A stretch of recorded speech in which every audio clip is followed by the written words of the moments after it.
குடும்பமெல்லாம் போச்சு. ராமச்சந்திரா ஹாஸ்பிட்டலுங்கிறது வந்து எனக்கு 2வது வீடு. ஆம்புலன்ஸ் வரும், கூட்டு போவோம், ட்ரிப்ஸ் ஏற்றிட்டே இருப்பாங்க. வீட்டில் இருந்து இந்த மாதிரி ஆச்சுன்னா ஜன்னலில் தொங்க விட்டுருவாங்க, ட்ரிப்ஸ் ஏற்றிருப்பாங்க. GT Holidays, South India's #1 travel brand. நம்ம Manju groups in iSpot, a premium smart plot community. அதான் மிஸ்டர் கோல்ட், தரத்திலையும் அளவுலையும் நோ காம்ப்ரமைஸ். மிஸ்டர் கோல்ட் 100% கடல் எண்ணெய். Midway Hospital and Arya Golden Beauty மற்றும் சக்திகள் வழங்கும் Behind Roots மொத்தமலரி Chennai first ever solo concert in Chennai VGP Golden Beach Resort நடக்க போது. உங்க டிக்கெட்களை இப்பவே புக் பண்ணுங்க. வெறும் காசு மட்டும் கொடுத்தா நான் குடும்பம் நடத்துமா? நகையும் புடவைலாம் வாங்கி கொடுத்தா குடும்பம் நடத்துமா? அவங்களுக்கு ஒரு சின்ன சின்ன ஆசைகள்லாம் இருக்கும். அதெல்லாம் கொடுக்காதனால குடும்பம் எல்லாம் போச்சு. வயசாகும்போது தான் திரும்பி பார்க்கும்போது தான் தெரியும். இப்போ நான்லாம் நைட்டு வீட்டுக்கு போனேன்னா நான் தான் சுவிட்ச் ஆன் பண்ணிக்கணும்.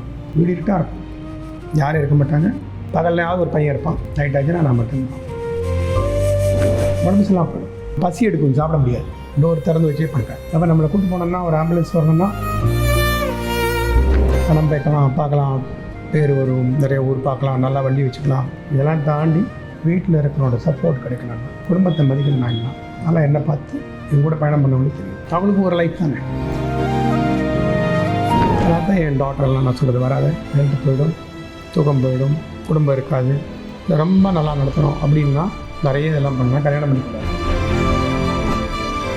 75 ரூபா சம்பளம் வாங்கிட்டு நான் கடவுள் இவ்வளோ தூரம் கூட்டு வந்திருக்கானா கடவுள்கிட்ட நிறைய நன்றி சொல்லணும். ஆனால் என்னெல்லாம் விட்டுட்டு இதெல்லாம் கிடச்சிதுங்கிறது ஒன்று, இதெல்லாம் குடும்பங்கிறது ஒன்று வேணும்.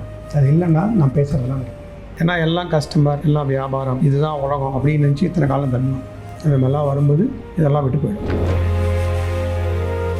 நான் நிறைய சொத்தெல்லாம் சேர்க்கலை. ஆளுங்க இவ்வளோ இருக்கிற ஆளுங்களாம் 40 வருஷம் 30 வருஷம் பயணம் பண்ணுறாங்கன்னா தான் எனக்கு சொத்து.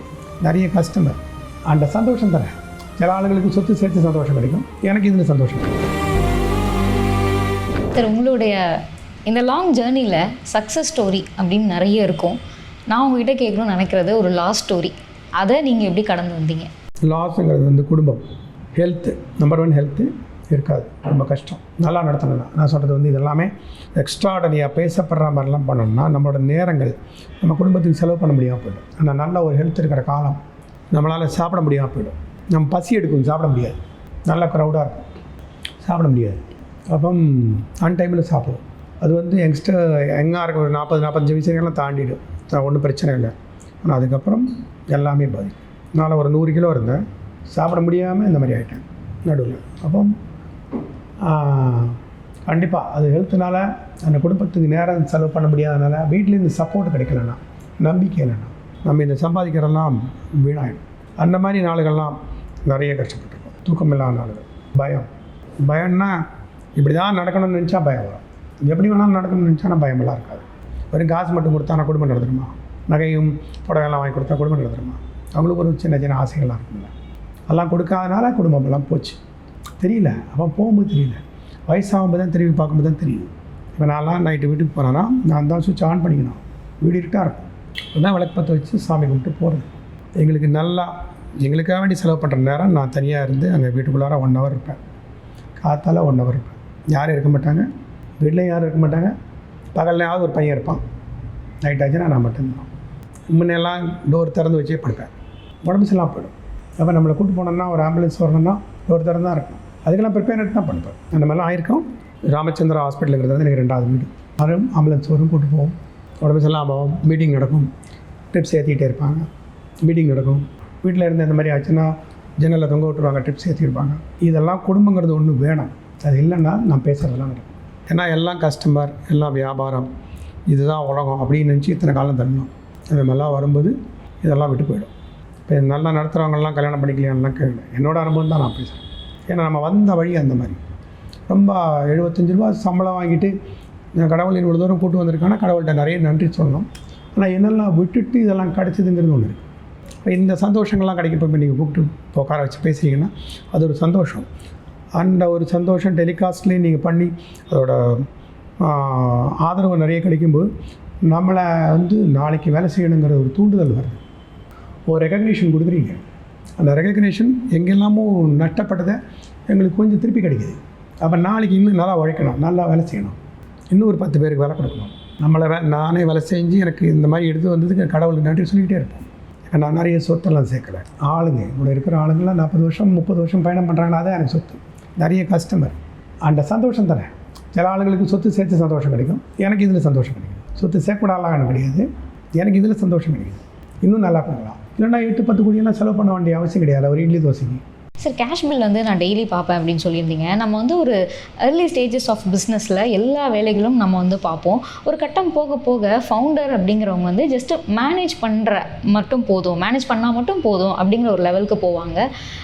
இது நீங்கள் எப்படி சார் பார்க்குறீங்க? நீங்கள் வந்து எல்லா விஷயத்தையும் டெய்லி மைக்ரோ மேனேஜ் பண்ணுவீங்களா? ஒரு வேளை இல்லை நான் இதுக்கு வந்து ஆள் வச்சுருக்கேன் அப்படின்ற மாதிரி நீங்கள் வந்து செட் பண்ணிட்டீங்களா ஒரு சிஸ்டம் செட் பண்ணியிருக்கோம், நிறைய செட் பண்ணியிருக்கோம். இன்றைக்கி என் கூட நல்ல ஆளுங்கள்லாம் இருக்காங்க. நான் ஒரு ஆள்லாம் அதெல்லாம் பண்ண முடியாது. நம்பிக்கையான ஆளுங்கள்லாம் நிறைய இருக்காங்க. நான் கேஷ் பேப்பர் தான் பார்ப்பேன், பேங்க் ரிப்போர்ட் தான் பார்ப்பேன். லாக்கர்னு இருக்கும். இன்றைக்கி டிஜிட்டல் உலகம் வந்ததுனால ஒரு 65% நம்ம கேஷ் கிடையாது. அது ஒரு நல்ல வேலை. 100% வந்தால் நான் நல்லாயிருக்கும். ஆனால் என்ன மாதிரி ஆளுங்க பழைக்கிறது கஷ்டமாக இருக்கும். காரணம் என்னென்னா எங்களுக்கு கிரெடிட் கார்டெலாம் யூஸ் பண்ண தெரியாது. ஏன்னா நான் பட்டினி இருந்திருக்கேன், நம்ப மாட்டீங்க. ஏன்னா கார்டு யூஸ் பண்ணோம், கார்டு மட்டும்தான் வாங்குறாங்க. அந்த மாதிரி ஊரில் போயிருக்கேன், கையில் கேஷ் வச்சுருக்கேன். எனக்கு லாங்குவேஜ் தெரியாது. நானும் அங்கே ஆயிரக்கணக்கில் ஃபுட் இருக்குது, அப்படியே பசி எடுக்குது, சுற்றுறேன், கேட்கவும் தெரியல, என்ன பண்ணுறதுன்னு தெரியல. அப்படியே சுற்றி வரும்போது தான் தெரிஞ்சு ஒரு இடத்துல மட்டும் கேஷ் வாங்குறாங்க. எனக்கு தெரிஞ்ச அந்த ஆக்ஷனில் கேட்குறோம், அந்த இடத்துல கேஷ் போட்டு ஃபுட்டு கிடச்சி. அதனால் டிஜிட்டல் இது வந்து ஃப்யூச்சரில் எல்லாருமே படித்து தானே வராங்க. அதனால் டிஜிட்டல் உலகம் வந்தாலும் இந்த எல்லாம் பிரச்சனை கிடையாது. இன்றைக்கி வர கேஷை பேங்கில் போடுறோம், நாளைக்கு 2 நாள் லீவாக 3ஆம் நாள் போடுறோம். அதனால் அதெல்லாம் ஒரு பிரச்சனையே கிடையாது. அதெல்லாம் பார்த்துக்கிறதுக்கு நம்பிக்கையான ஆள் கடவுள் கொடுத்துருக்காங்க. நாங்கள் லாக்கரில் வந்து இவ்வளோ பணம் பார்க்குறதே கிடையாது. சார் நிறைய ஹோட்டல் இண்டஸ்ட்ரியில் இருக்கவங்க அதை சார்ந்த தொழில் அப்படிங்கிறத உடனே வந்து பண்ணுறதை நம்ம பார்க்குறோம். ஒரு ஸ்வீட் பிஸ்னஸாக இருக்கட்டும், ஒரு சேவரி பிஸ்னஸாக இருக்கட்டும். நீங்கள் அது மாதிரி திங்க் பண்ணியிருக்கீங்களா சார்? நம்ம வந்து ஒரு நல்ல ஒரு நேமை 40 வருஷமாக கொடுத்துட்டோம், இதையும் நம்ம பண்ணலாமே அப்படின்னு யோசிச்சிருக்கீங்களா? பண்ணலாம். அந்த ஏஜ்னு ஒன்று இருப்பாங்க. ஃபுட் சாம்பிளிங் பண்ண முடியாது, பாடி அக்செப்ட் பண்ணிக்காது. இதிலேயே வந்து ஃபுட் சாம்பிள் பண்ணும்போது மருந்து பக்கத்துலேயே வச்சுக்கணும். அதை சாப்பிட்டு அடுத்த 5 நிமிஷம் அந்த மருந்து சாப்பிட்டாங்க. நான் சொன்ன பாருங்க, இதெல்லாம் பண்ணால் தான் ஹோட்டல் நடத்த முடியுங்கலாம் ஒன்றும் கிடையாது. இதெல்லாம் பண்ணுவான். என்ன எனக்கு ஒரு திருப்தி, நான் இந்த பொருள் நல்லா கொடுத்தேன் அப்படின்ட்டு. கஷ்டம். ஸ்வீட்ஸ் எல்லாம் வந்து இன்னும் நம்ம பண்ணி அதை சாம்பிள் பண்ணி, ஆனால் இன்றைக்கி நல்லா பண்ணுறாங்கன்னா அவங்களும் நிறைய நஷ்டப்பட்டு நிறைய வேஸ்ட் ஆகி நிறைய உடம்பெல்லாம் கெடுத்துக்கிட்டு தான் இன்றைக்கி பேர் வந்திருக்கோம் அந்த கடைக்கெல்லாம். நான் போய் இன்றைக்கி 65 வயசான பிறகு பண்ணேன், திடீர்னு ஒரு ஃபைன் மார்னிங் அவங்கள மாதிரி பேர் எடுக்கணும், நல்லா நடக்காது. இப்படியெல்லாம் பண்ண முடியாது. கோவிட்லலாம் எங்களுக்கு வந்து கவர்மெண்ட்டும் பப்ளிக்கும் அவ்வளோ சப்போர்ட் கொடுத்தாங்க. Highest GST, highest income tax அப்போ தான் கட்டணும். நல்லா உழைச்சாங்க, நல்ல ஆர்டர்ஸ் கிடச்சிச்சு. ஆனால் எல்லாருக்கும் அந்த மாதிரி கிடைக்குமான்னு தெரியாது. இப்போ அந்த மாதிரி நேரங்கள்லாம் காசு சேர்த்து தான் வச்சான். இப்போ எங்கிட்ட ஒரு 10 கோடி ரூபாய் இருக்குன்னா நான் யோசனை பண்ணுவேன், ஏதாவது ஒன்று ஆச்சுன்னா எவ்வளோ நாள் இந்த காசை வச்சு இங்கே ஓட்டலாம். அதனால் நான் நிறைய கடைகள்லாம் திறக்கலைங்க. நான் பார்த்துக்கிற கடைகள்லாம் குறவு. அதனால் ஒரு கடையிலேயே 8-10 கோடி ரூபா போடுறான்னா பாருங்களேன். இப்போ 1.5 கோடி ரூபா நஷ்டமாச்சு கிட்டத்தட்ட அண்ணா நகரில்.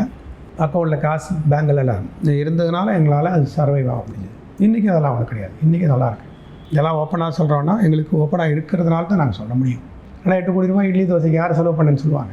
இன்றைக்கி எல்லாமே எதிர்பார்க்குறாங்களே. யங்ஸ்டர்ஸ் வந்து இட்லி தோசை எங்கே வேணாலும் கிடைக்கும். தட்டுக்கடையிலையும் சாப்பிடுவோம், நானும் சாப்பிடுவேன், தட்டுக்கடையில் நானும் சாப்பிடுவேன். அப்போ இன்றைக்கி பார்க்குறதுக்கும் அழகாக இருக்கணும், அப்போ தான் உள்ளே வருவாங்க. ஒரு வித்தியாசமாக ஒன்று தெரியணும். ரெண்டுமே வேணும், டேஸ்ட்டு, ரேட்டு, பார்க்குறதுக்கும் அழகாக இருக்கணும், சுத்தமாக இருக்கும். GT Holidays, South India's #1 travel brand. நம்ம Manju groups in iSpot, a premium smart plot community. அதான் மிஸ்டர் கோல்டு, தரத்திலையும் அளவுலையும் நோ காம்ப்ரமைஸ். மிஸ்டர் கோல்ட் 100% கடலெண்ணெய். Medway hospital and Aaliya cotton வீடுகள் மற்றும் சந்தைகள் வழங்கும் பிஹைண்ட் ரூட்ஸ் மொத்த வளரி Chennai first ever solo concert in Chennai VGP Golden Beach ரிசார்ட்டில் நடக்க போது உங்க டிக்கெட்களை இப்பவே புக் பண்ணுங்க.